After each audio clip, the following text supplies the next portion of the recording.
Chegamos ao sexto livro das Metamorfoses de Ovídio, nessa série aqui do canal Duras Letras, comigo, Gabriel, fazendo essa mediação de leitura, esse desafio que é vir a essa obra clássica da antiguidade e fazer uma leitura mais atenta, né? Quase um close reading, apesar de esses vídeos não serem tão longos quanto exigiriam um verdadeiro close reading para as Metamorfoses, né? Esse livro que tem tanta crítica já escrita e que nem toda ela eu consigo acessar. Mas a gente vai para esse livro sexto, que é um livro que finalmente encerra, né, o ciclo que a gente tinha vindo antes, que era o ciclo de Cádmo, sobretudo, e ali o mistério das serpentes, e depois a disputa das musas. A gente então vai ter uma continuidade em cima disso, e vai assistir uma nova saga, uma nova série de mitos que vai se amarrando nessa contínua lógica do Anel, que é a proposta principal das Metamorfoses escritas pelo Ovídio. Eu estou aqui com o meu roteirinho, como sempre, mas antes de começar, antes de passar para a leitura desse sexto livro, eu queria dar os avisos de sempre e começar dizendo que se você ainda não é inscrito no canal Duras Letras, que você se inscreva, que você ative o sininho e deixe aquele like e aquele comentário, porque o comentário é o que nos move aqui, é a conversa, o diálogo que faz com que eu e a Isadora gravemos esses vídeos e conversemos com você. Eu queria chamar a atenção também para um detalhe que agora no canal do Duras Letras a gente tem a opção do super like, que é uma forma de dar uma contribuição para esse nosso trabalho. Então você estaria aí contribuindo, pagando, né, para dar um comentário que ficaria em destaque no canal. Sinta-se à vontade para dar essa contribuição ou não.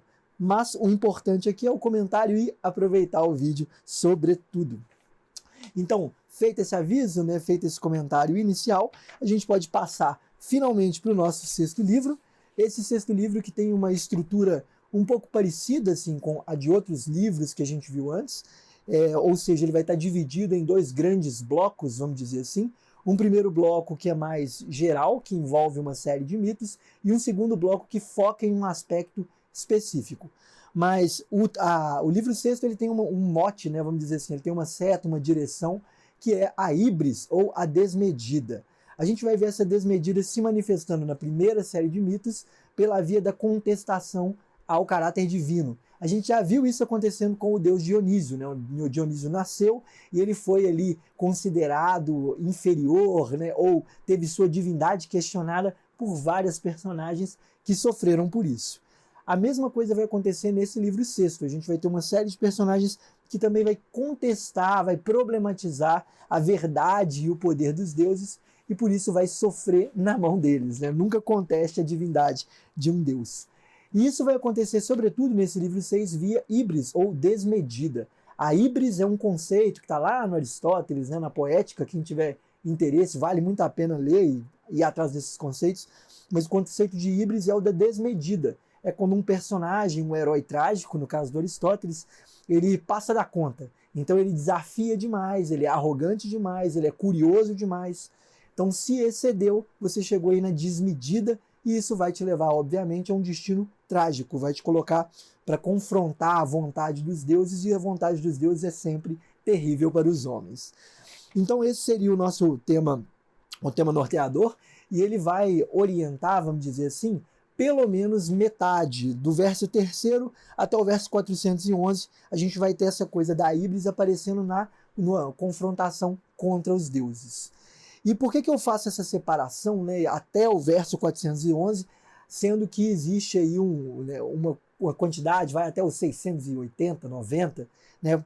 Porque no meio do caminho a gente vai ter a aparição de um novo mito, e que é um desses mitos longos. A gente viu outros mitos longos antes, a gente viu o filho de Apolo, né, com a carruagem solar, e a gente viu mais um também, a própria disputa das musas é um longo mito, e agora a gente chega em um dos mitos que é um dos mais violentos que eu li até aqui, né? Pelo menos tem outros tão violentos quanto na Metamorfose, mas até aqui esse é talvez o mais violento dos que a gente já leu aqui no canal, que é o mito de Tereu, Procne e Filomela, que começa lá no verso 412 e vai até o verso 674. É realmente assim, assombroso, é um mito que quando eu li pela primeira vez eu fiquei com mal-estar, lendo a segunda tive mal-estar de novo, assim, deixa a gente bem afetado, né? Então, basicamente é violência pura, é desmedida demais, né? O personagem, principalmente, do Tereu é extremamente desmedido. Mas, né, feito esse comentário sobre a estrutura e tal, a gente passa para os termos de estilo, que é uma coisa que eu não estava até nem comentando com mais destaque nos vídeos anteriores, mas que é interessante falar um pouquinho aqui sobre o estilo geral, né, que a gente tem nesse canto. A gente vai ter aqui no livro sexto ecfrases maravilhosas. Essas ecfrases vai ser uma das primeiras coisas que a gente vai ver, que elas estão no primeiro mito, que é o mito de Aracne. Mas a gente vai ter também a volta daquele recurso do Mizanabim, né, ou seja, narradores que passam a voz adiante para que outros possam narrar. Isso vai acontecer ali depois do mito de Aracne e de Níobe, né, com os camponeses da Lícia. Né, esse mito, a estrutura dele é do Mizanabim. A gente vai ter poucos símiles, mas mesmo assim, símiles muito bonitos. Vai ter pouco símile no geral do livro sexto, mas mesmo assim, símiles muito bonitos. Um catálogo de cidades, que é lá na virada para a entrada do mito de Tereu. E vai ter também uma cena típica de vestimento, que é a cena em que a Próquine, depois de salvar a irmã, ou na hora de salvar a irmã, se veste como uma bacante. Né? Vai ser uma cena típica. E cada uma dessas coisas aparece ao longo do nosso livro sexto. Feita essa introdução em que eu falo da estrutura, né? Convido você a se inscrever nesse canal. E também falei agora do estilo, a gente pode passar para a leitura propriamente dita desse nosso sexto livro das Metamorfoses, dessa obra que sobreviveu a mais de 2000 anos de história. Vamos lá. O primeiro mito que abre a série das Metamorfoses no livro 6 é, como eu disse, o mito de Aracne. E a história de Aracne é talvez uma das mais famosas que as Metamorfoses têm, né? Acho que todo mundo já ouviu falar sobre essa mulher que, desafiando uma divindade, acabou sendo transformada numa aranha, né? Aracne, o nome é sugestivo, até mesmo alguém que não conhece de todo o mito consegue pensar que a Aracne vai ter uma metamorfose que acompanha esse nome. Inclusive o nome é alguma coisa muito significativa no mundo grego, né? Édipo, aquele de pés inchados, né? Esse sujeito que fica de pendurado, enfim. Esses nomes têm a associação entre nome e destino, ela é muito comum, né, dentro do universo grego, né, dentro da mitologia grega. Mas o mito de Aracne vai começar imediatamente depois da disputa das musas. Então Atena deixa o Helicon, que é aquele lugar onde ela estava, no livro quinto, né, vendo as musas disputando com as Piérides, e saindo dali ela vai, né, pensar, ela vai considerar que não é justo que os mortais ou as pessoas desafiem o estatuto dos deuses. Principalmente de uma deusa como ela, que é parte do panteão dos 12 deuses principais do Olimpo, envolvendo Zeus, Juno e outros, né? Os 12 principais. Enfim, ela toma conhecimento, ela se lembra, sabe que existe uma pessoa que a desafia no campo das artes, né? Da arte que ela mais domina, que é a tecelagem. E é muito interessante aqui que, basicamente, nesse começo, já no comecinho, a gente vai ter a introdução do mote principal e da desmedida. E por isso eu queria ler, inclusive, isso vai estar lá nos versos 4 e 5, bem no comecinho mesmo, em que vai se dizer: não basta louvar, disse Atena consigo, sejamos também nós louvadas. Não consintamos que a nossa divindade seja desdenhada impunemente. Então esse, gente, é o motor, assim, esse é o motor do livro sexto. Basicamente, o livro segue essa fala de Atena. Não respeitem os desdenhosos, né? Que os desdenhosos paguem o preço de sua desdenha. Então isso acontece já na introdução e a Atena vai perseguir essa personagem, que é uma personagem que a desafia, como eu disse, na arte da tecelagem. E com isso a gente pode, né, passar para um resumo mais crítico. A gente tem na introdução desse mito a apresentação de Aracne, né, e a apresentação da Aracne é muito interessante porque basicamente ela é colocada como uma mulher, né, uma mortal, que tem a competência de tear, né, de costurar, de coser, divina. E como é que a gente sabe que essa competência dela é divina? Porque basicamente a tecelagem dela é capaz de encantar as musas, não, as ninfas. As ninfas ficam encantadas com o trabalho dela. E para encantar divindades, você tem que ter uma competência, um aspecto divino também. Então, basicamente, né, ao conseguir convencer as ninfas da qualidade do seu trabalho, ela consegue se equiparar a uma deusa, a deusa da costura, que é justamente a deusa Palas, a deusa Minerva. E aí a gente tem na passagem, né, nessa descrição, a desmedida inicial, que é o desafio justamente que a Aracne tem com relação a Minerva. Então, ali no verso 25, ela já vai negar a semelhança que ela tem com a deusa. Então, falando, não, isso que eu faço, essa tecelagem que eu faço, não tem nada a ver com com Atena, porque eu sou muito melhor. Eu sou tão boa quanto, se não melhor do que Atena. E isso, né, é proposto na forma de um desafio, que aparece justamente no verso 25 na minha contagem, isso mesmo, 25, em que o absurdo aparece e a Aracne desafia nominalmente, diretamente, a deusa da costura, a deusa da tecelagem. Então vai haver esse momento de desafio, e ao ouvir e ao ser desafiada, a Palas vai ter um momento primeiro de dar uma chance, né? É muito comum que os deuses ou algum profeta, etc., apareça para dar uma chance pro mortal. Eu fico lembrando, eu estou com a leitura do Édipo muito recente, então as coisas vão sempre voltar no Édipo nesse livro, gente, eu sinto muito, mas enfim. É o que acontece lá, o Tiresias chega como esse arauto divino para avisar o Édipo, né, para tentar dar ao Édipo, a palavra-chave aqui é prudência, para colocar um pouco de juízo na cabeça de Édipo. Só que a desmedida deixa o Édipo cego, assim como acontece com Aracne. A Palas vai se disfarçar de uma velha e a primeira coisa que ela pede a Aracne é prudência. E a Aracne não é prudente e reforça o desafio, reforça a sua arrogância e a sua desmedida. Ela vai de novo desafiar a deusa Palas a tecelagem, né? E vai falar assim, se ela for boa mesmo, se ela é o bichão mesmo, que ela vem aqui e ganha de mim na costura. E a Palas, que estava disfarçada de velha, tentando isso, ela vai justamente se revelar, né? Eu acho linda essa parte da revelação, que ela aparece assim e tal, para Aracne, e todo mundo fica embasbacado, mas Aracne não fica, está lá no verso 47, só Aracne não teve medo. Isso é impressionante, assim, né? A desmedida é tão grande, ela é tão arrogante na sua crença, que ela nem fica com medo quando a deusa se revela, né? Quando ela aparece enquanto a Palas e a deusa da tecelagem mesmo. Enfim, é reforçado o desafio e a Palas vai aceitar e vai falar, ok, então nós vamos disputar, que vença a melhor. E esse é um dos pontos altos para mim assim, do livro sexto, né, que é o momento da êcfrase. A êcfrase eu já falei dela em outros vídeos, em vídeos anteriores, mas eu repito aqui porque eu acho que é o que a gente deve gravar, né, e repetir, porque aparece muito nos vários épicos da nossa tradição. Vai ter na Eneida, vai ter na Ilíada, vai ter na Odisseia, vai ter nos Lusíadas de Camões, na Divina Comédia. Enfim, a êcfrase é importantíssima e muito comum, que é a representação de uma pintura, de uma escultura, de uma arquitetura descrita longamente no texto literário, né? Então é a passagem de uma mídia para outra, de uma forma para outra. E aqui a gente vai ter duas êcfrases longuíssimas, né? E é muito lindo que ela começa a disputa do tear, antes de entrar nas êcfrases, com um símile. Esse símile está no verso 61 a 69. E eu queria ler esse símile, a primeira coisa que eu gostaria de ler, ou melhor, a segunda coisa que eu gostaria de ler, porque ele é realmente bonito e ele introduz justamente o mote das duas êcfrases, que eu vou ler também, né? Eu vou tentar ler as duas aqui.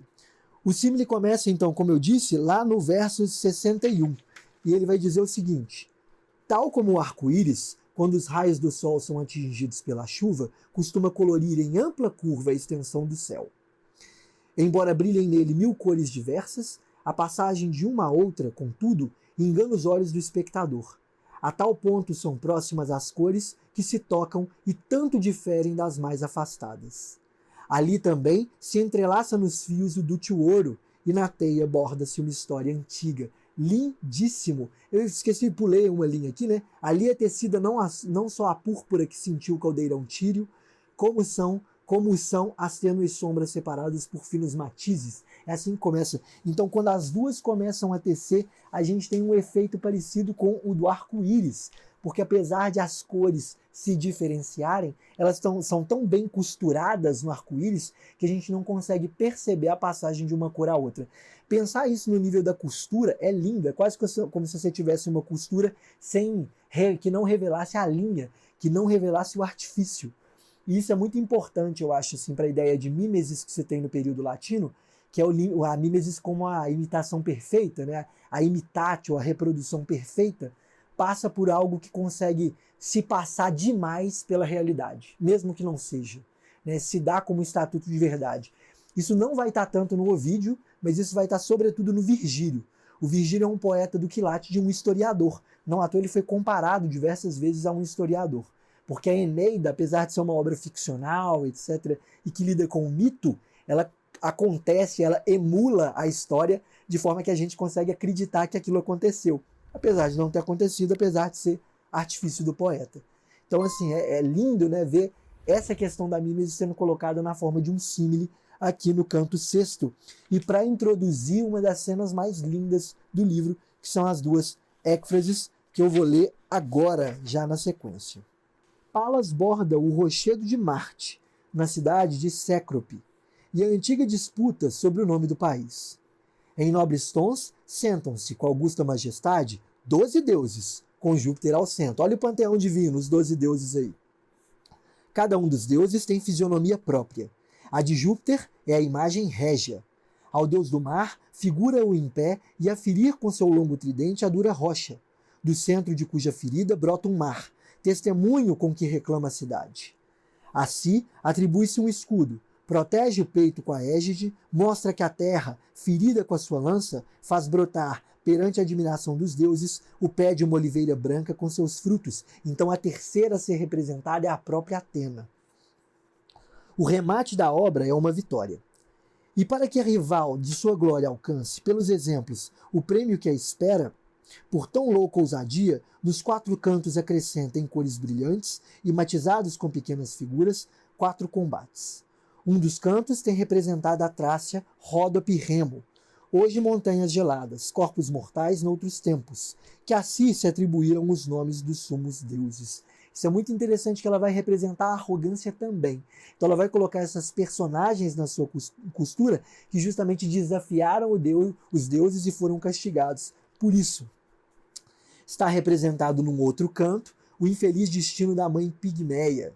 Vencida numa disputa, ordenou Juno que se transformasse em Grou e levasse à guerra seu povo. Bordou também Antígona, que um dia ousara competir com a esposa do grande Júpiter, a quem a régia Juno transformou em ave. De nada lhe serviu Ílion, nem Laomedonte, seu pai, para que branca cegonha, tendo recebido asas, não se aplaudisse a si mesma com o crepitar do bico.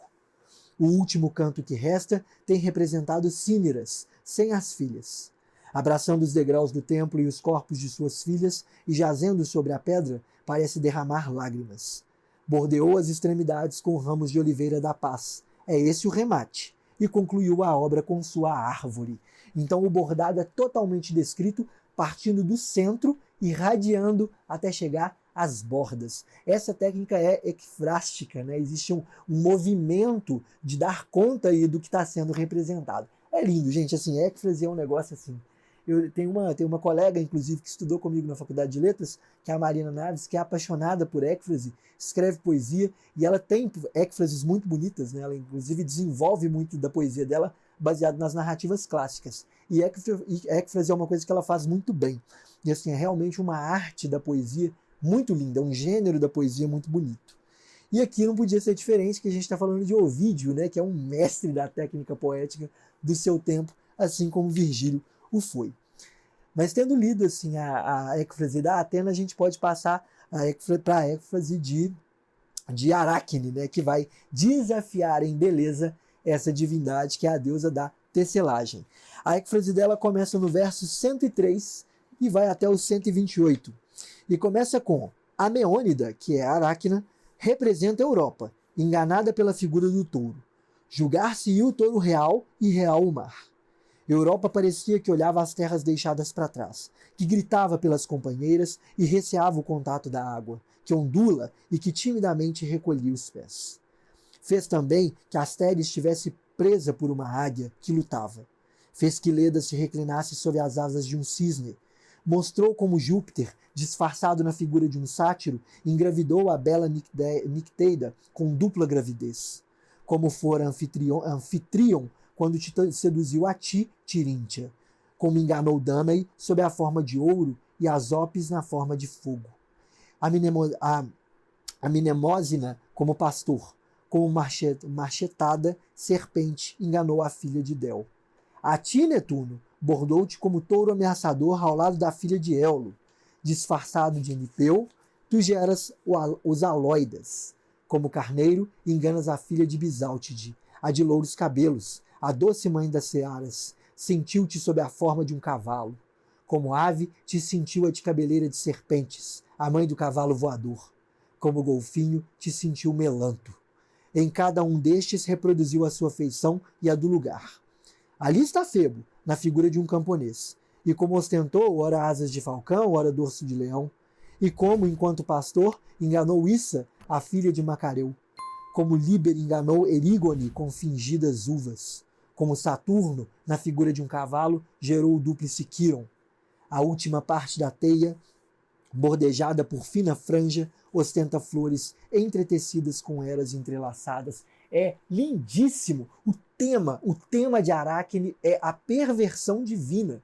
É como os deuses, né, principalmente os deuses homens que compõem o panteão principal, tá ali sempre abusando e investindo contra as mulheres indefesas, mulheres que não têm nada a ver com eles, né? E simplesmente chegam ali metamorfoseados em diversas figuras e as enganam, as raptam, as estupram, etc. O tema de Aracne, então, é uma afronta à arbitrariedade divina, é uma afronta ao desejo divino de violar e de abusar dos mortais. Assim, a ousadia de Aracne é dúplice, né? Ela basicamente desafia uma deusa e depois cospe no panteão divino, falando a verdade, né? Escancarando o que ele tem de perverso. Assim, é uma êxtase maravilhosa. E ela é tão maravilhosa que ela coloca abaixo e coloca em questão o estatuto e a qualidade da própria Atena. Apesar de que na descrição aqui do poeta, eu acho que a êxtase de Atena tem mais qualidade, é mais bem descrita e mais bonita.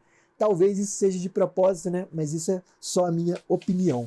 Não significa que de todo é assim. Inclusive, deixa aí nos comentários o que você pensa. Qual das duas êxtases te convence mais? Mas então, é muito interessante aqui que logo depois dessa descrição, a gente passa para a inveja de Atena. Atena e nem mesmo a deusa inveja poderiam negar o valor da êxtase, do bordado feito por Aracne. E isso é terrível. Isso é ótimo, gente, porque quando aparece, né, justamente o desafio, né, e a inveja de Atena, a gente percebe, a gente se dá conta pelo texto e pela estrutura da narrativa que aos deuses é permitida a desmedida. Os deuses são aqueles que podem perseguir, podem perverter os mortais a partir do seu desejo, independente se esse desejo é violento ou não. Os mortais, quando têm desejos violentos, eles são destruídos. Basta lembrar no mito anterior, né, o mito das musas, o que acontece com aquele homem que deseja demais as musas do Helicon. Né? Ele é metamorfoseado, ele é castigado, ele morre, né? Enfim. Os mortais não podem desejar como os deuses desejam. Só aos deuses é autorizada, né, esse desejo destrutivo. Então, basicamente, vai ter esse momento de inveja e de revelação da inveja por parte de Atena. E para castigar Aracne, ela fala: ok, Aracne, já que você gosta tanto de bordar, que você passe a eternidade bordando, enquanto uma aranha. E é onde a gente vai ver lá no verso 139, que encerra, né, 139 a 145, encerrando o mito de Aracne, a metamorfose de Aracne em aranha. Ela se transforma numa aranha, numa descrição que é lindíssima, mas que, porque eu já li demais as êxfrases e os símiles aqui, eu vou poupá-los disso. E a gente pode passar para o mito seguinte, que é o mito de Níobe. Terminado o mito de Aracne, a gente basicamente já cai no mito de Níobe de cabeça, né? Basicamente o mito de Níobe é introduzido justamente pela relação que essa personagem que, apesar de não ter um nome muito familiar, tem uma narrativa que é muito conhecida, era muito conhecida no período clássico, tanto que tem várias e várias menções a esse mito de Níobe, mas é também uma narrativa muito conhecida das próprias metamorfoses, né? Muita gente menciona e gosta e volta a esse mito de Níobe e das filhas, principalmente porque envolve Anfion, que é o construtor dos muros de Tebas, um poeta que o João Cabral adorava, a gente comenta sobre isso brevemente, mas também por ser a mãe dos 7 filhos ali, tal, que são caçados, né, de maneira muito cruel e impune pelos 2 filhos da Letona, que são Ártemis e Apolo, ou Diana e Febo, no caso romano. Mas, como eu dizia, a gente começa esse mito, né, sendo introduzido pela relação que a Níobe tem com a Aracne. E é muito interessante que o próprio poeta vai dizer que Níobe não aprendeu nada com o que aconteceu com a Aracne, que era sua conhecida. E quando o poeta diz que ela não aprendeu nada, ele quer dizer, olha, ela também vai desafiar um deus. Vai acontecer mais uma vez essa narrativa de desafio. Então é um mortal que está pensando aí que pode questionar o estatuto de uma divindade. Agora a diferença aqui nesse caso é que, ao contrário do que faz a Aracne, que desafia uma deusa de estatuto elevado, né, do panteão principal, quem Níobe vai desafiar é a Letona, que é uma deusa menor, né? Uma deusa que a gente pode chamar de segundo calão ou de segunda ordem. Ela não está entre ali, os 12 principais. Então ela está ali num segundo nível, num nível inferior, e por isso é mais facilmente ofendida, né? Ela pode ser ofendida com mais facilidade e liberdade do que os outros deuses que imediatamente te fulminariam e te fariam pagar por isso. Então a gente começa esse mito com uma descrição de quem é a Níobe, né? A Níobe vai ser a esposa de Anfion. Anfion, como eu disse, é um sujeito, um senhor ali considerado o patrono da poesia e da engenharia, né, vamos dizer assim.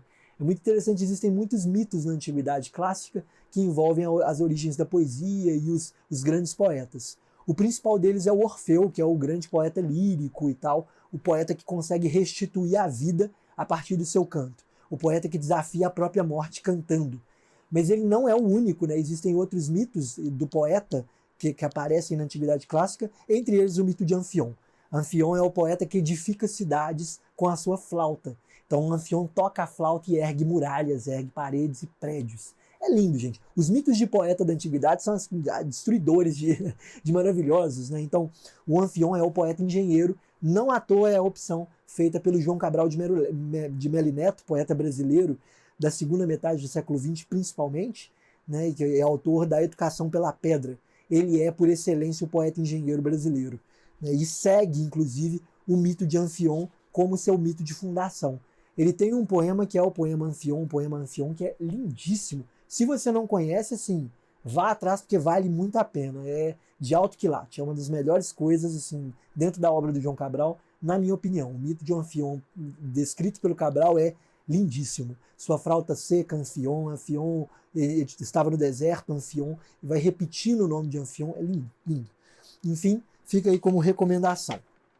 De qualquer forma, Níobe é casada com Anfion e ela é mãe de 14 filhos. E esse é o grande orgulho da vida dela, ser mãe de 14 filhos. Né? Essa é a grande questão ali para ela e é justamente parte da sua desmedida. E é meio excessivo mesmo, 14 filhos assim, para quê, né? Tudo bem que antigamente se tinha esse número, mas enfim, é demais nesse caso aqui. Mas feita essa introduçãozinha rápida sobre a Níobe, a gente vai, né, para um resumo mais crítico, mais direto, e a gente vai ter nos versos 155 e 156, deixa eu pegá-los aqui, o motor do mito, mais uma vez, aquilo que leva, né, Níobe para a sua tragédia pessoal. E vai ser justamente essa relação com os filhos, porque vai dizer o verso: Níobe seria tida pela mais feliz das mulheres se ela mesma não julgasse que o era. Então, a arrogância de Níobe é se achar superior. Ela mesma acha que ela é a pessoa mais feliz da Terra. Né? E esse vai ser o problema aí ligado à sua alegria, à sua felicidade, porque é uma felicidade que problematiza e minoriza outras pessoas e também as divindades. Nesse caso em específico, a divindade Letona.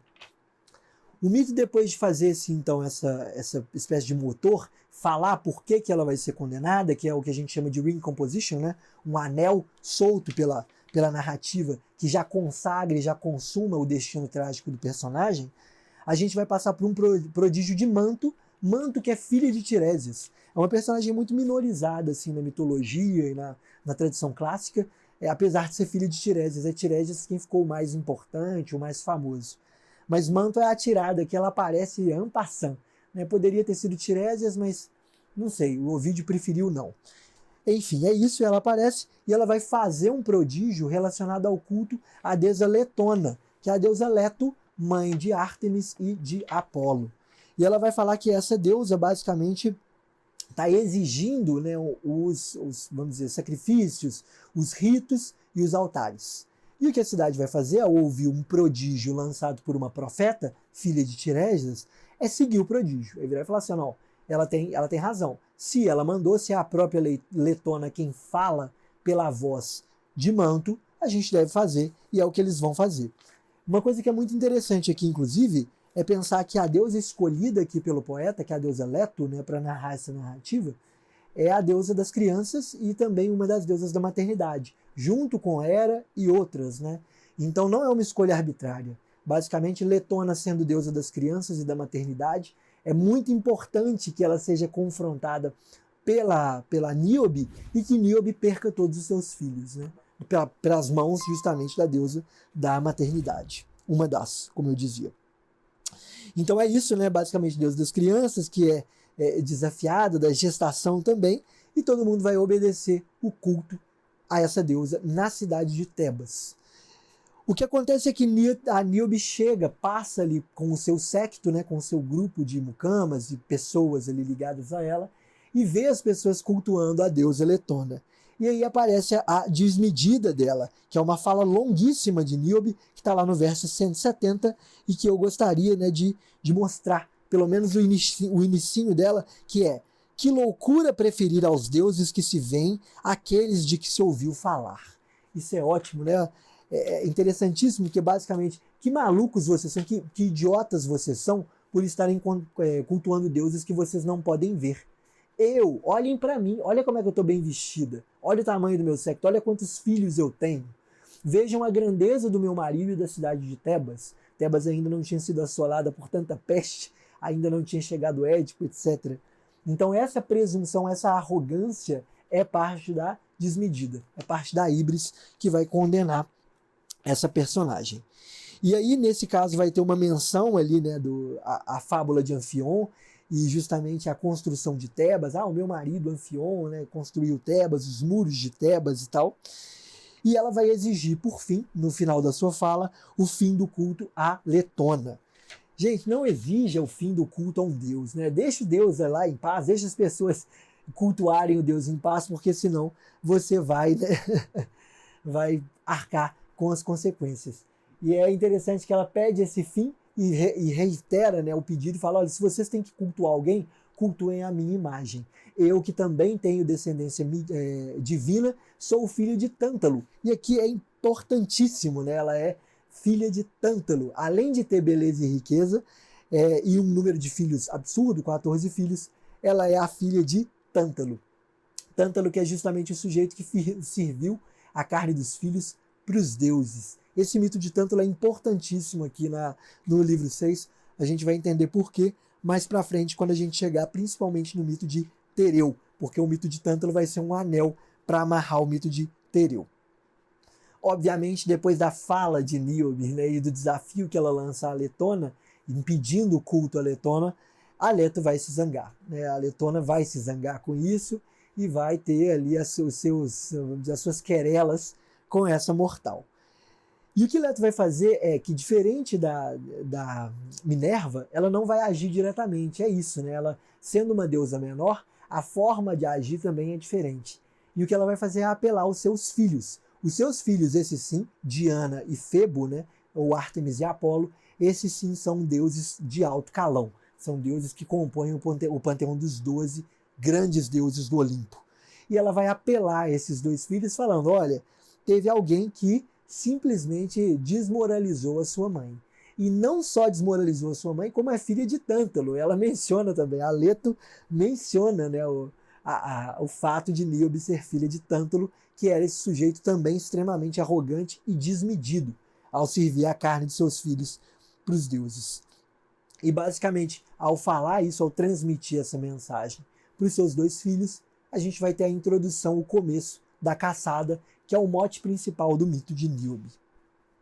Essa caça aos filhos de Níobe, ela toma ali uma seção bem longa desse mito, e o que vai acontecer é que basicamente a Diana e o Febo, né, a Ártemis e a Apolo, vão caçar um por um desses filhos que estavam na campina, ali se divertindo, jogando, conversando, etc. E os dois flecheiros, que são os maiores flecheiros do Olimpo, vão acertar e tirar a vida de cada um desses filhos. No meio do caminho, né, o Anfion vai tirar a própria vida, tendo visto seus 7 filhos homens morrendo, ele tira a própria vida, ele pega uma espada e se mata, né? E isso vai deixar, obviamente, todo o castelo desesperado, porque perde o seu rei e perde também os 7 herdeiros, os 7 filhos homens desse castelo, né, desse reinado de Tebas. E o que acontece aí é a aparição do sofrimento de Níobe. Mas esse sofrimento vem junto com a arrogância. E o sofrimento vem, mas a arrogância não deixa Niobe. Ela continua extremamente prepotente e ela vai falar lá no verso 285, né, que apesar de ter perdido 7 filhos, ela ainda tinha mais filhas do que a Letona tinha. Né? Assim, é de uma burrice, né? A burrice humana, nesse caso aqui, chega longe. Então ela desafia mais uma vez a Letona no número de filhos, dizendo: eu sou melhor por ter mais filhos do que você, sinto muito, né? Isso não me afeta. Apesar de seus filhos terem matado os meus, eu continuo sendo superior e melhor. E obviamente os Letônidas, que são os 2 filhos de Leto, eles começam a caçar as filhas também. Tem 2 versões desse mito. Aqui no caso das metamorfoses, a gente vai ver uma caça realizada pela Ártemis e pelo Apolo às filhas de Leto. Né? Eles vão acertar com flechas as filhas também. Mas existe uma outra versão que conta que essas filhas morrem de doenças, suicídio, etc., porque viram os seus irmãos sendo acertados por flechas. Né? Então essa variação é pequena, o resultado, no fim das contas, é o mesmo, porque todas as filhas vão morrer. Sobra, na verdade, uma delas, e aí tem uma proposta de adiamento por parte do poeta. Ele vai assim: uma delas restaria, porém a flecha já saíra do arco. É lindíssimo isso, né? Assim, a filha seria poupada pela súplica, né? Então houve piedade da parte dos deuses, porém a piedade não foi o suficiente, porque a flecha já tinha deixado o arco e a flecha mata a última das filhas. E morta a última, obviamente a gente vai assistir a metamorfose da Níobe, que é uma metamorfose que divide opiniões. Eu já vi interpretações dessa metamorfose como a metamorfose em pedra ou em nascente no topo de uma montanha. Essa é uma das interpretações. E a outra interpretação é como cachoeira, que eu acho lindo, né? Assim, pensar a metamorfose de um homem numa cachoeira, de um mortal numa cachoeira, né? É bonito, né? Pensar a queda d'água. Enfim, é uma pedra que não para de chorar. Que forma linda, né? Que metáfora linda para trabalhar com a imagem da cachoeira. De fato, é uma pedra que não para de chorar. Então, assim, no fim das contas, a Níobe, por chorar, ver toda a sua família arruinada, ela petrifica. A gente vê mais uma petrificação. Vimos aí a série de petrificações da Górgona com o Perseu, mas agora uma petrificação mais natural, né? Em que ela se transforma em nascente ou cachoeira e tem o seu destino e o destino da sua família consumado e tragicamente. E assim a Letona tem a sua vingança, né? Ela consegue dormir em paz depois disso. E isso encerra o mito de Níobe e o desafio dessa mulher, a deusa Leto, que é a deusa, como eu disse, vou dizer mais uma vez, das crianças, da gestação e também da maternidade. O mito dos camponeses da Lícia, ele vai usar o mito de Níobe como um pé. Como assim como um pé? Eu já falei isso em outros vídeos, repito aqui como de costume. O pé é aquele mito que tem um momento, né, um elo de transição para passar para outro tipo de narrativa, né, envolvendo outros personagens, etc. Os camponeses da Lícia, eles vão ter essa função, então eles vão pegar o pé deixado por Níobe e vão servir como uma espécie de transição para passar para o nosso próximo tópico. Então a gente vai ter uma parte ali mencionando lá no verso 315 justamente o ódio de Letona. E os camponeses da Lícia vão ser esses personagens que vão narrar narrativas que envolvem também essa divindade, a deusa Letona. E o que acontece, o grande diferencial aqui dos camponeses da Lícia, e não à toa ele recebe esse nome, é que aqui também a gente vai ver aquela estrutura do mito, né, em anel, ou a composição do Mizanabim, de uma narração que passa para outra. Né? A gente tem, nesse caso aqui, até uma coisa mais interessante ainda do que a gente viu antes, que é a aproximação da oralidade. Eu só me dei conta disso na segunda leitura que eu fiz desse livro aqui, né, que o quanto que esse Camponeses da Lícia tem a ver e espelha, imita uma tradição que é a tradição oral. É a transmissão de mitos e de narrativas que vão passando de um sujeito para outro até serem registradas pelo poeta. É justamente o que está acontecendo aqui com os Camponeses da Lícia. Eu não sei se foi exatamente isso que aconteceu com o próprio Ovídio, se ele coleta essa história de algum lugar, de alguma região, mas enfim, é muito interessante pensar que a composição do Mizanabim, ela está muito próxima da oralidade e da transmissão desses mitos via oralidade. O Aedo escuta alguém cantar, que escutou outra pessoa, que escutou da avó. Né? Existe aí uma forma de narrar própria da cultura oral. Então a gente tem um começo, né, uma introdução em que o poeta cede a voz dele para um desses camponeses. E aí a gente tem que um camponês assume, né? Vai ter justamente esse momento de um camponês assumir. Deixa eu trocar de papel aqui, né? Porque acabou já uma sessão, vamos para a próxima. E o que acontece é que esse camponês que assume, esse senhor que assume a voz, ele vai falar sobre o culto de Letona na Lícia. E lá, quando ele está na Lícia, ali, né, nessa região, basicamente ele vê um altar estranho e tal, e pergunta, a quem pertence esse altar? Ele pergunta isso a um outro camponês. E esse velho altar pertencia justamente à deusa Letona. E aí tem uma invocação, né, que é interessante ter essa pequena invocação ali no verso 329, que é uma invocação que permite, inclusive, a narração do mito que vem na sequência. Então, sede-me propícia, né? Canta-me a cólera, ó deusa funesta de Aquiles pelida, né, o começo da Ilíada, a invocação à musa, sede-me propícia para que eu possa cantar essa narrativa, para que eu possa transmitir essa narrativa. Então, além de ser um sinal de respeito, é também uma abertura para a narração. Isso que acontece ali no verso 329. E aí o que é interessante aqui é que aquele camponês que estava narrando passa a sua fala para o próprio guia, aquele sujeito que o estava guiando nessa jornada e que mostrou para ele o altar. Então, feita a invocação à musa, sede-me propícia, deixe-me falar, né? Deixa-me falar.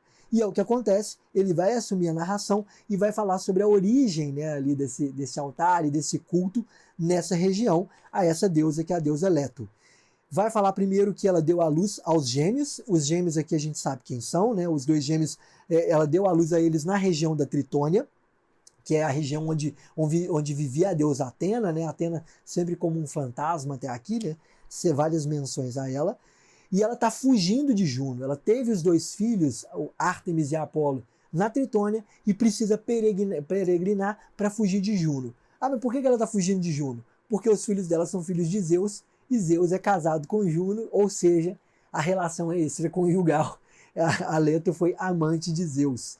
E os amantes de amantes, os amantes e as amantes de Zeus sofrem na mão de Hera, né, da deusa Juno. Então ela está fugindo e faz essa peregrinação com os bebês até justamente a Lícia, que é onde está esse camponês, junto com o seu guia. E quando ela chega a Lícia, ela está com muita sede, eles atravessaram o deserto, se não me engano, e ela vai tentar beber água e vai ser impedida. Ela é impedida pelos camponeses da Lícia. E ali ela vai ter uma fala, que é uma fala linda, que está lá no verso 349 a 359, e essa fala eu queria ler, né? Essa fala realmente é muito bonita. Ela começa com uma pergunta, né? Uma pergunta que é quase retórica, né? Por que me afastais da água? O uso da água é de todos. A natureza não criou para serem privados nem o sol, nem o ar, nem as doces águas. Isso é lindíssimo, né? Assim, a peso que isso tem hoje, né? Nesses tempos em que a gente vive, né? Situações de queimada, etc. O peso desse tipo de expressão é fortíssimo, pelo menos para mim. Vim usar de um bem que é comum a todos. Apesar disso, suplico-vos que mo concedais. Eu não pretendia lavar aqui nem meus pés, nem meu corpo cansado, mas saciar a sede. Enquanto falo, tenho a boca seca, arde minha garganta, que já mal serve de passagem a minha voz. Um gole de água seria para mim um néctar, e diria ter recebido a vida outra vez. Na água, dar-me-eis a vida. Que também estes que, ao meu colo, vos estende seus pequenos braços, vos comovam. E acontece que os filhos estendiam os braços. Haveria alguém a quem as ternas palavras da deusa pudessem não tocar? É lindo esse final, né? A pergunta do poeta. E a resposta vem imediatamente na sequência. Estes, porém, persistem em impedir a deusa que lhe suplica. E, para piorar, as ameaças somam as injúrias se não se afastar. E isso não é tudo. A desmedida aparecendo mais uma vez. Com os pés e as mãos, agitam o lago em dança daninha. Por todo lado levantam, do fundo das águas, um fino lodo. Então, além de tudo, além de recusar a água a uma deusa, que acaba de dar à luz a dois deuses do panteão, eles simplesmente sujam a água, né? Eles tornam imbebível, né? não consumível essa água que a Leto queria beber. E, obviamente, eles vão ser condenados pela sua desmedida. Mas o que é muito interessante aqui é que aqui a gente coloca, né, justamente o ponto, a importância que uma desmedida tem. Os deuses não castigam de maneira totalmente arbitrária. Claro, existe a arbitrariedade divina e eu insisto muito nisso. Os deuses são perversos aleatoriamente. Mas existe também, né, esse castigo da metamorfose, ele também é endereçado quando um mortal passa da conta. E é o que vai acontecer aqui com os camponeses da Lícia. Eles vão ser metamorfoseados em rãs, né, vão ser transformados em sapos pela deusa Leto, justamente por terem agredido ela, né, por terem impedido que ela bebesse água. Não só não autorizaram, como sujaram uma fonte de água limpa e fazendo ali com que ela não possa beber dessa água. E aí vai ter essa metamorfose em rãs e passa para o fim da narração em Abismo, em que a gente vê a volta, né, ao poeta com a narrativa do Márcias, que é o nosso mito seguinte. O mito de Márcias a gente pode considerá-lo como o segundo mito dos camponeses, né? Então a gente vai ter esse primeiro, que é a narrativa de Leto, e depois a gente passa para esse mito, que é o mito de Márcias, que é um personagem que até então eu não conhecia, e ele vai ser introduzido justamente por um outro camponês, né? Então são dois camponeses narrando, e aí eu volto a bater na tecla da narrativa popular, né? A cultura popular tem essa coisa da roda de histórias, da roda de conversa, em que se trocam mitos e se trocam narrativas que têm um grau de similaridade. O mito, né, o mito de Márcias vai girar ao redor dessa personagem, que é a história de Márcias que desafia Apolo. Márcias é muito característico, muito representado na literatura e em outras artes também, principalmente a sua condenação. O que o Márcias vai fazer é pegar a flauta, uma flauta oferecida por Atena, e desafiar Apolo no ofício da flauta. Apolo, que é um dos deuses da música, né? Um dos deuses da canção e do canto. E basicamente o Márcias acha que pode vencê-lo numa disputa de flauta. Se não me engano, tem uma outra versão desse mito em que ele desafia, se não me engano, é o deus Pan, que também é um mestre da flauta, né? É um dos inventores da flauta, de um dos tipos de flauta.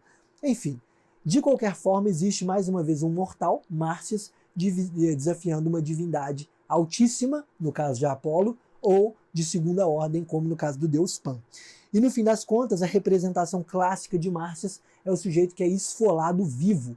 Então Márcias teve sua pele arrancada, né, toda arrancada, e ele é deixado em carne viva, amarrado a uma árvore. E ao ser amarrado nessa árvore, ele vai ter sua metamorfose, duas versões de novo. Primeiro em nascente, né, a versão clássica, a metamorfose na nascente do rio Márcias, que recebe seu nome, mas também a metamorfose no próprio rio. Amarrado na árvore, ele sangra com tanta abundância e não para de sangrar que ele se converte nesse rio, primeiro vermelho e depois de águas puras e limpas. E assim, basicamente, ele tem o seu destino terrivelmente consagrado. Mas é interessante que o que acontece é o desafio, mais uma vez, de um mortal no campo da arte a uma divindade. A gente viu Aracne contra Atena e agora vê Márcias contra Apolo, tendo destinos aí terríveis, né? Destinos que envolvem a metamorfose. Pelo menos, né, o destino de Márcias terminou bem, né? Ele foi esfolado vivo, horrível, mas podia ter sido abandonado, esfolado vivo pela eternidade, como algumas outras personagens que estão no Tártaro sofrendo, né? Mas nesse caso ele se transforma num rio e isso poupa ele do sofrimento, creio eu, imagino eu. Mas com isso a gente encerra, né, esse mito, que é um mito mais breve e que fecha justamente as narrativas dos camponeses da Lícia. O mito que vem na sequência de Márcias é o mito de Pélope, né? O mito de Pélope ele vai ser também, né, um mito, vamos dizer assim, de amarração. De amarração porque a gente tem o fim dos camponeses, né? E aí, para não cair de uma vez já numa narrativa sequencial e mais longa, que é a de Tereu, Procne e Filomela, que é o maior mito desse livro sexto, a gente vai ter esse momento que é um momento de transição e de recontextualização. Mesmo porque, se a gente pensar bem em termos de estrutura da narrativa, né, deixa eu pegar o livro aqui, em termos de estrutura da narrativa, a gente se distanciou do presente para ver um flashback, né, que é essa narrativa dos camponeses da Lícia. Então, a câmera foi para o passado e agora a câmera precisa voltar para o presente antes de entrar no mito de Tereu, e que é o mito mais longo. Mas a gente não pode entrar também de uma vez, é preciso fazer uma espécie de à parte, falar, olha leitor, vamos voltar para cá, né? Volta para o presente, né? Vamos voltar para o presente, então. E aí começa esse mito de Pélope, justamente falando sobre o retorno ao presente, o retorno a Tebas. Tebas agora que não tem rainha, não tem herdeiros e não tem rei, porque todos eles perderam a vida, e a única que não perdeu a vida foi a metamorfoseada, que foi justamente a Níobe. E quem é Pélope, né? Por que Pélope aparece aqui? Por que é importante? Ele vai ser o último a chorar pela irmã. E quem é a sua irmã? Níobe. Então Pélope é esse sujeito que chora pela Níobe, ainda se permite chorar a Níobe, quando todo mundo já tinha se distanciado dessa figura. Vejam bem, é uma figura que desafiou os deuses. E uma vez que ela desafia os deuses, você não pode compactuar com ela. A gente viu, né, lá nos mitos que envolvem Dionísio, que quem compactua com aqueles que desafiam os deuses também sofrem, né? Então é melhor não desafiá-los. Mas no caso de Pélope, parece que ele teve uma exceção e que ele pôde chorar pela irmã. E ele é irmão de Níobe na parte de Tântalo, então os dois são filhos aí desse mesmo sujeito, e Pélope não é qualquer filho de Tântalo, mas é um dos filhos que Tântalo desmembrou e serviu para os deuses. É interessantíssimo esse mito. Se você não conhece o mito de Tântalo, ele aparece nas Metamorfoses outras vezes, mas pode ir atrás antes de enfrentar o livro 7, 8, enfim, os livros posteriores, para encontrar esse mito. Vai à Wikipédia mesmo que seja e dá uma conferida no mito de Tântalo, que vale muito a pena. O Tântalo vai picotar os seus filhos, aí, desmembrá-los, cozinhá-los e servir para os deuses. E ele vai ser castigado no Tártaro, num lugar, né, no Tártaro, nos campos Asfódelos, né, o campo do sofrimento. Ele vai estar num lugar em que ele não consegue nem comer nem beber pela eternidade. Ele tem fome e sede eternos. E o que acontece lá, né, e o que acontece depois disso é que os deuses restituem a vida a Pélope, que é um dos filhos dele. E ao restituir a vida a Pélope, eles remontam ele, muito parecido com o que acontece em Osíris na mitologia egípcia, e eles remontam Pélope, mas não encontram o elbow, né, o ombro, né? Eles não encontram um dos ombros, e por isso Pélope precisa colocar um ombro de marfim. E aí ele vira esse sujeito que tem essa falta, né, esse buraco, essa peça de marfim no seu ombro. Se não me engano, ele é tão bonito que Poseidon se apaixona por ele e leva ele para viver no Olimpo como um discípulo. Enfim, é um mito muito estranho, assim, o mito de Pélope e de Tântalo no geral. Mas no fim das contas ele se deu bem, né? Ele foi perdoado, foi restituído à vida e alcançou o estatuto divino sendo discípulo de Poseidon. De qualquer forma, né, o que é importante aqui, e a importância que esse mito de Pélope tem aqui, é o fato de ser filho de Tântalo e ter sido oferecido para os deuses como comida. Ah, mas por que isso é tão importante? É simples, porque basicamente o que acontece com Itis, filho de Tereu, é a mesma coisa. Itis vai ser desmembrado pela mãe e servido como jantar a Tereu. A gente vai ver isso nesse mito violentíssimo, que é o mito seguinte ao de Pélope. Mas só para encerrar, então, a gente vai ter, né, essa ressurreição de Pélope e tal, que funciona como uma espécie de espelho. Espelho às avessas, lógico, né, tá mostrando o contrário do que acontece com o mito de Itis, né? Itis que vai ser morto definitivamente e devorado pelo pai. Então vamos passar logo para esse mito violento, que ele é o mais longo, e o mito de Pélope é só isso, ele é brevíssimo, menos de uma página. Mas vamos ao mito, então, longo e violento de Tereu, Prócne e Filomela. Esse mito de Tereu, então, começa com basicamente uma introdução ali, que é um auxílio prestado à cidade de Tebas, né? Um auxílio a Tebas feito por diversas cidades, e é onde vai aparecer justamente o nosso catálogo de cidades. Lá nos versos 412 a 420, tem várias cidades que estão socorrendo a cidade de Tebas, ou interessadas ali a dominar a terra de Tebas, né? Que agora está sem rei, desreinada, né? Então todo mundo vai, com exceção de uma cidade. E a cidade mencionada vai ser Atenas. Atenas não vai ajudar porque é uma cidade que está em guerra. Ela está sofrendo ali com uma batalha, com uma disputa, etc. E esse vai ser o gancho usado para introduzir a figura de Tereu.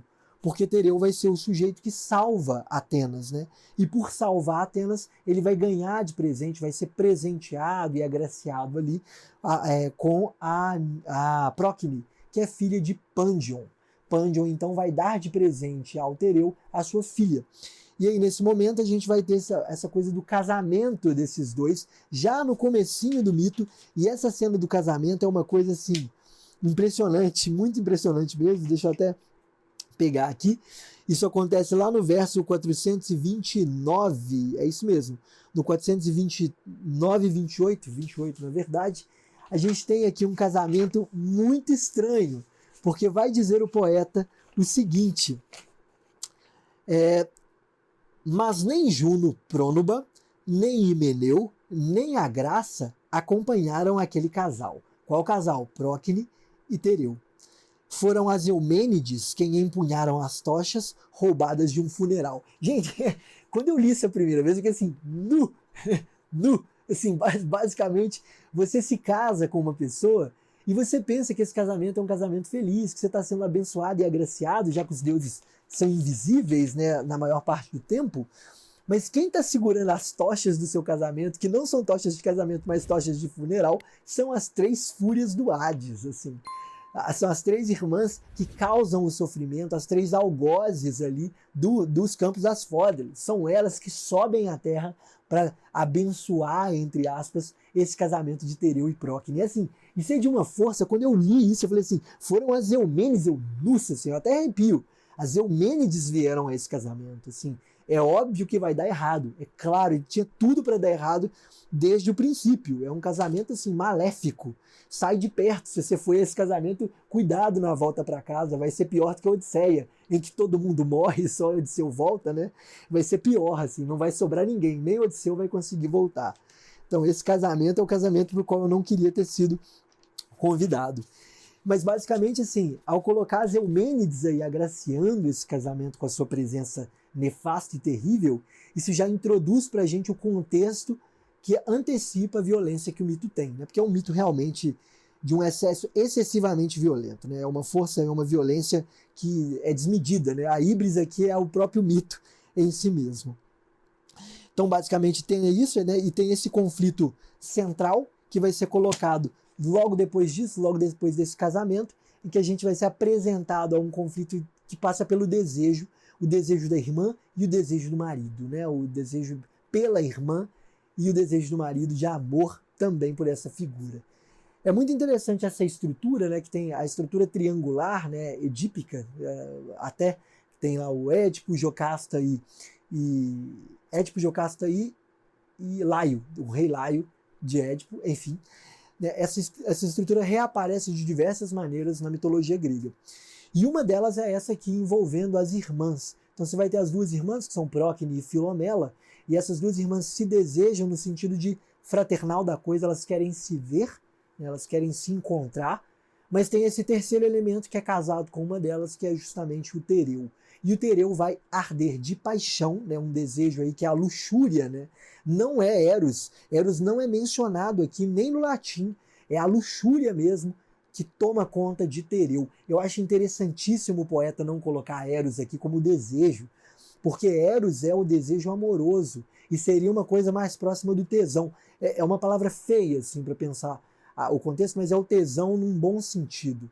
A luxúria aqui é um tesão negativo, né? Um desejo destrutivo e violento.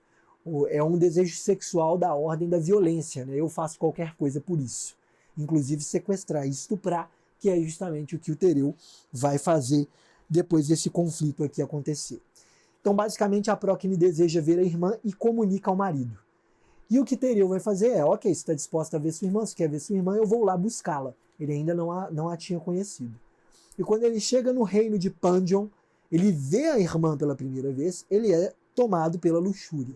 A luxúria toma conta da cabeça dele e ele vai fazer o possível para conseguir levar essa mulher junto com ele e para poder enamorá-la, né, para poder se apossar dela definitivamente de maneira violenta.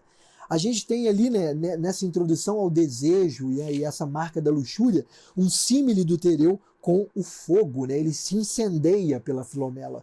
Literalmente, assim, o fogo aparece ali de forma literal, né, de forma descrita. Então, eu queria ler, inclusive, está lá na página 347, no verso 455. Perante a donzela, Tereu inflamou-se de modo próximo daquele em que alguém atiça o fogo às espigas maduras, ou se queimam a folhagem e o feno amontoado na meda. Gente, isso aqui é isso. O desejo que é como um fogo, né? Mas o fogo aqui descrito na espiga madura e na folhagem e feno amontoado na meda, é o fogo que queima o alimento. É o fogo que cria a fome. Esse fogo não é um fogo qualquer, o símile é extremamente bem construído. É a espiga madura, não é qualquer espiga, né? É a espiga que dá para comer. E o fogo a destruiu, já não resta mais nada, você vai morrer de fome. Então é esse fogo. A paixão aqui ela não incendeia num bom sentido, ela deixa o exaure, né, deixa ele Tereu faminto e violento. E é isso que vai levá-lo ali à ruína, né, à ruína da família como um todo. Feita essa apresentação assim via símile, né, esse símile incendiário, vai ter a súplica, né, vai haver a súplica de Tereu ao Pandion, né, ao Padion, para poder levar essa filha junto com ele, porque a Procne quer vê-la. E aí tem essa coisa de emular, né, de fingir, né, que deseja levá-la, que ele vai ficar a irmã vai ficar muito triste se não vê-la. E aí ele chora, né? Ele chora e finalmente consegue convencer o Pandion a levar, né, a deixar que ele leve a sua filha até o reino, né, até o seu reino, junto com ele. E ali tem a fala de Pandion, né? A gente vai ter a fala de Padion ali no verso 496, que para mim é uma das falas mais lindas desse livro sexto. Eu não vou lê-la aqui porque eu queria ler outros momentos, outras cenas, mas essa fala é uma fala realmente tocante. A fala de Padion é lindíssima. Ela me lembrou, inclusive, algumas das melhores falas de pai, né? Que estão na Eneida. Na Eneida a gente tem, por exemplo, a fala do pai do Palantes, né, que é uma fala do rei, ali, pai de Palantes, que fala sobre a volta, a ida do filho e o desejo de seu retorno, que é lindo, assim, é destruidor. Ali sim é uma coisa assim de ficar arrebatado.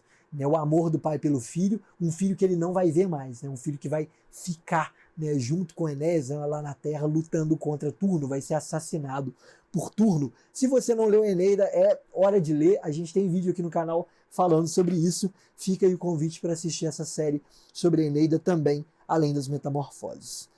Ok, então basicamente ele convence o Padion a deixar a filha ir com ele, e ele leva a filha no barco, tá ali ardendo de desejos por ela, e assim, quando eles chegam ao porto da sua cidade, ele vai sequestrá-la. Ele vai levá-la ali para um estábulo no meio da floresta, escondido e tudo mais, e vai prendê-la lá. Então Tereu prende Filomela num estábulo, etc. E a gente tem lá no verso 527, a gente vai ter um símile, que é um símile pesadíssimo, falando do estupro, né, do momento ali do estupro. Deixa eu só encontrá-lo aqui. Ok. Aqui, pronto, Filomela. Isso é justamente depois em que acontece, né, a cena de violência, em que ela perde a virgindade, né, ela é desvirginada ali pelo Tereu de uma forma extremamente brutal. É horrível. Enfim, ela treme qual espavorida cordeira, que ferida se furtou a boca de um velho lobo e ainda não se sente em segurança. Ou qual pomba de penas impregnadas do próprio sangue, que se horroriza ainda e receia as ávidas garras em que estivera presa. É lindo esse símile, assim. Esse símile do animal indefeso que conseguiu fugir à boca do predador é lindíssimo, assim.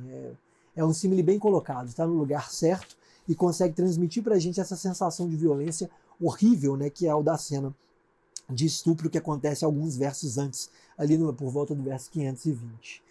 E aí a gente vai ter o discurso de Filomela, lá no verso 532, né, na página 351 também, sempre na edição da editora 34, esqueci de dizer. Então a gente tem na página 331, 532, o verso, a fala dela é uma fala importantíssima, porque ela amaldiçoa basicamente o Tereu. Vai dizer: bárbaro por tuas cruéis ações, cruel, não te comoveram nem as recomendações de meu pai e as suas ternas lágrimas, nem as preocupações de minha irmã, nem a minha virgindade, nem as leis do matrimônio? Profanaste tudo, tornei-me eu a rival de minha irmã. Tu, marido de duas mulheres, mereço ser castigada como inimiga. Por que não me tiras esta vida, pérfido, para que nenhum crime te fique a faltar? Oxalá o tivesses feito antes deste criminoso concúbito. A minha sombra estaria isenta de culpa. Se estas ofensas não fogem ao olhar dos deuses, se o poder dos deuses não é coisa vã, se nem tudo sucumbiu comigo, hei de ser vingada. Eu própria, esquecendo o pudor, hei de falar dos teus crimes, se a oportunidade se der. Hei de aparecer diante do povo, se na floresta eu ficar cativa, enchê-la-ei com meus lamentos, e hei de comover as pedras, minhas confidentes. É incrível, essa fala dela é de uma força, de uma agressividade, e coloca um ponto cultural extremamente importante sobre a relação aí com a violência sexual, com o próprio sexo e o matrimônio, né? O ato sexual, a relação sexual com uma mulher, ele estabelece um vínculo que rompe ou que prejudica o próprio Himeneu. Então, no caso aqui, ao violentar essa mulher, que é uma mulher virgem, fora de um casamento, etc., ela também é condenada, né? O que é terrível, assim, não basta ser estuprada, ela ainda vai ser condenada pelos deuses, porque ela segue aí, está sendo inserida num esquema sujo, né? Então, ela mesma vai ser castigada por conta dessa falta, desse defeito, dessa falha cometida aí pelo Tereu, né? E por isso ela vai condená-lo. Não à toa, né, não é só pelo assassinato então de Ítias ao fim desse mito que ela vai ser transformada, vai ser metamorfoseada em rouxinol. Não é só por isso, é também por ter sido violentada, né, de forma extraconjugal, né, se tornando aí uma outra esposa para um homem casado. Depois dessa fala extremamente assim, aguda, né, e bem colocada, o Tereu vai mutilá-la, ou seja, vai cortar a sua língua. Essa cena do corte da língua eu demorei um pouco a entender, eu tinha achado que ele tinha matado ela, e depois é que eu entendi que o poeta, lá no verso 560, ele está se referindo à língua. Ele fala, e ao morrer, busca os passos daquela a quem pertenceu. É a língua, eu achei isso lindo, assim, o poeta conseguir falar, humanizar, vamos dizer assim, personificar, usar essa figura de linguagem, né? A personificação para falar da língua dela. A língua se pula e salta na direção de Filomela. É horrível a cena, né, gente? Assim, é muito violenta, mas é muito bem feita, né? O uso aqui da personificação é maravilhoso e acrescenta, né, por um tempero, essa pimenta malagueta que só o Ovídio sabe fazer e sabe colocar nas horas certas, né? Então, basicamente, ele corta a língua dela e, uma vez sem língua, ele vai a manter cativa. E o poeta mesmo vai colocar, eu nem ouso acreditar que ele voltou para violentar aquele corpo mutilado. Então, mais de uma vez, ao longo do tempo que foi passando, ele voltou para estuprar Filomela, né? O Tereu volta para fazer essas violências, etc. Com isso, a gente vai ter mais aqui um corte de cena, né? Porque o Tereu vai voltar para Procne e vai voltar como se nada tivesse acontecido e inventar uma mentira de que Filomela teria se perdido, morrido, sido assassinada. Enfim, ele inventa uma desculpa para afirmar que ela não chega com ele, que ela não volta com ele para essa cidade. E aí a gente passa para a seção final desse mito, que é o ápice e a dissolução. A gente tem o lance de um ano, então transcorre, tem um salto temporal, né, um fast forward aí, que salta e passa um ano, e a Filomela começa a tecer. Muito curioso, né, que nesse mito apareça a tecelagem agora num sentido positivo. A gente viu em Aracne que isso pode ter um sentido negativo e condenatório, né? Ela foi condenada por tecer, mas aqui nesse caso a gente vai ter um sentido que é um sentido positivo. É só a partir da costura que a Filomela consegue contar à irmã sobre o seu cativeiro e sobre a violência que ela sofreu.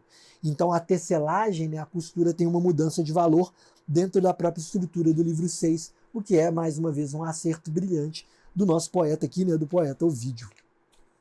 Então a Procne vai tomar conhecimento, basicamente, dessa violência contra sua irmã e vai ficar horrorizada. E ela vai começar a maquinar uma vingança contra o seu marido.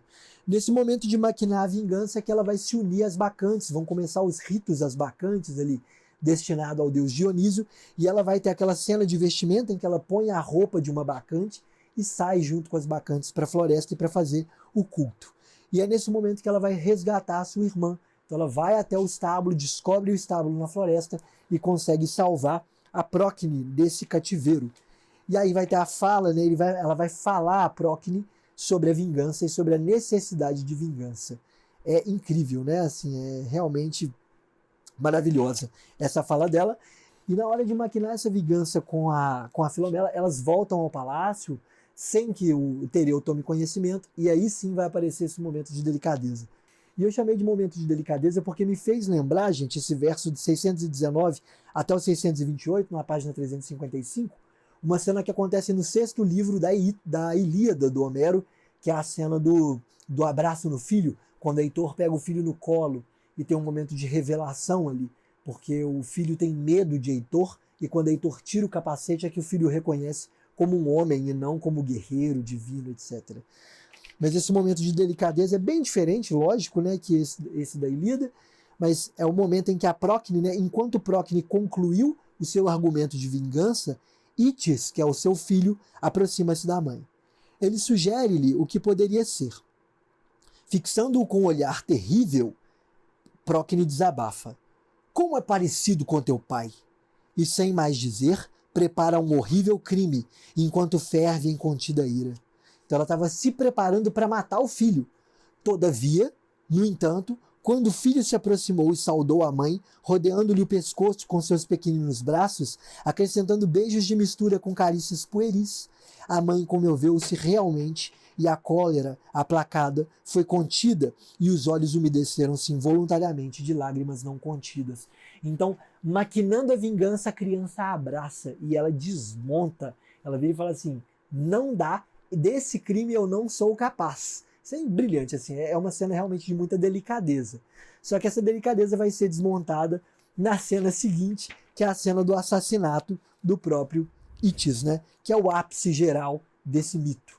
É o grande momento desse mito, vai ser esse assassinato do Itis, né? Que vai ser servido para o pai como um jantar. A Procne e a Filomela basicamente vão matar o Itis, então ela é uma cena muito horrível. Eu ia lê-la, assim, eu tinha me planejado para lê-la, mas eu prefiro não ler. Eu acho que, né, esse vídeo já está com muito comentário agressivo, etc. e tal, por conta desse mito, em função desse mito, né? Então eu vou dispensar a leitura dessa cena do assassinato, que é horrível, que elas mutilam basicamente a criança, e aí elas esquartejam esse menino, né, vão mutilá-lo, como eu disse, e vão cozinhá-lo. E vão preparar um caldo, uma comida ali, e vão dá-lo de comer ao pai ou ao Tereu, que é melhor dizendo. E aqui a gente tem o anel que se fecha ali com o mito de Tântalo.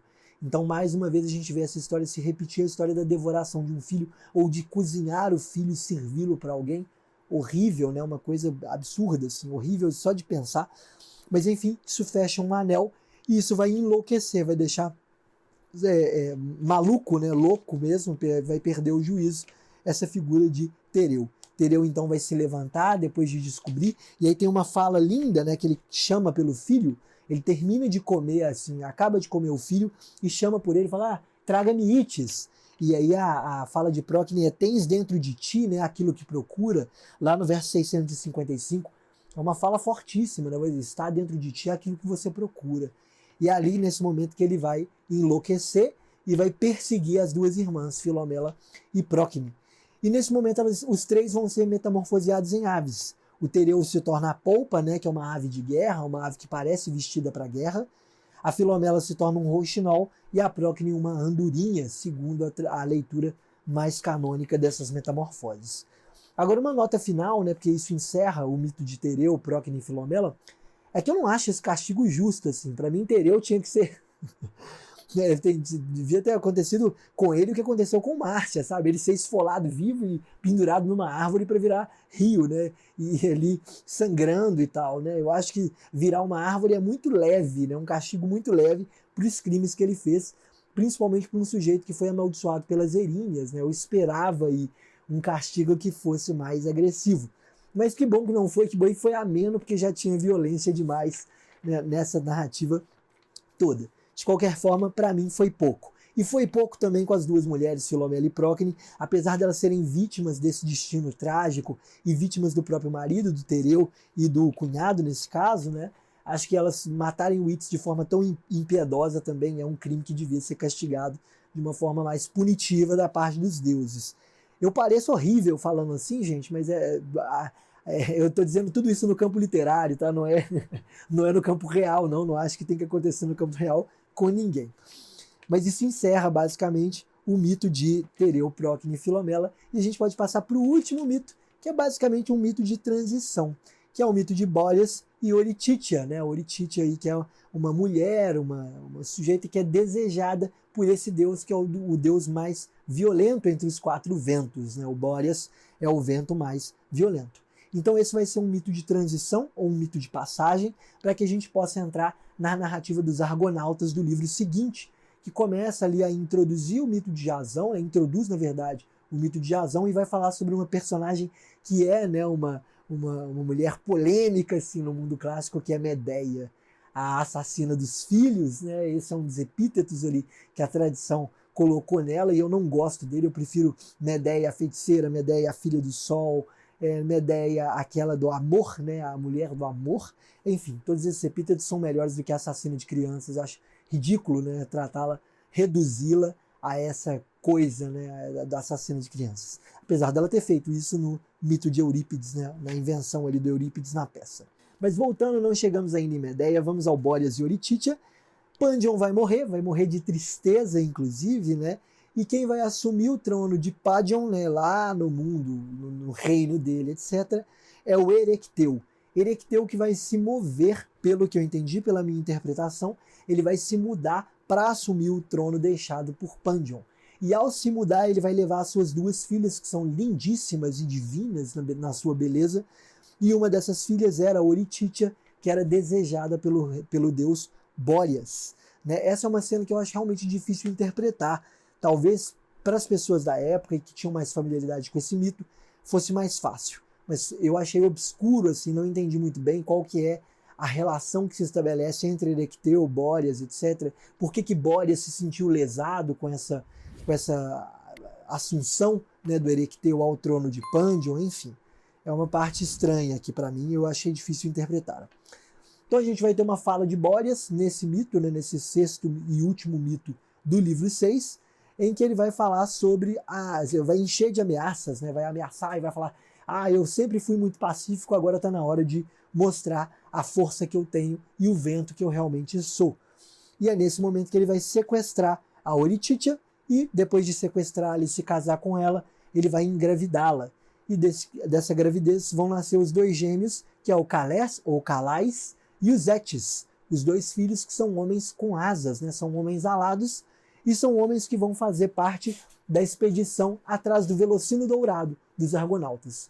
E é esse o pé utilizado para a introdução ao nosso sétimo livro, que é o tema do nosso próximo vídeo, que justamente começa ali com a aventura de Jasão e os Argonautas montando, né, o Argos, né, subindo ao Argos para ir atrás do Velocino Dourado.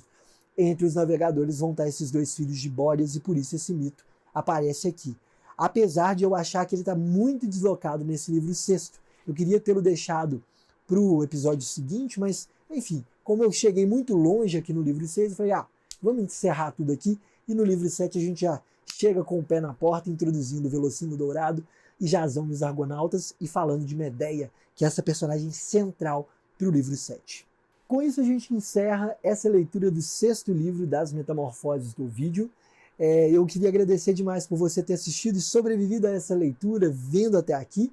Não se esqueça de se inscrever no canal do Duras Letras se você ainda não é inscrito, de deixar aquele like se você gostou do vídeo, de comentar sobretudo as suas impressões sobre essa narrativa e sobre os comentários que eu fiz aqui. Chame atenção aí para as coisas que você não sabia, ou as coisas que eu deixei de falar e que você sabe, que você conhece. Eu adoro saber, adoro quando vocês, né, que estão acompanhando a série, dizem alguma coisa e acrescentam uma informação que eu não sabia antes de um mito. Eu sempre anoto, tá, gente? Inclusive, eu volto aos meus resumos e anoto as coisas que alguns de vocês comentam, falam, porque no futuro, se eu voltar às Metamorfoses, eu vou ter esses resumos e vou ter as notas de vocês também contribuindo com a minha leitura.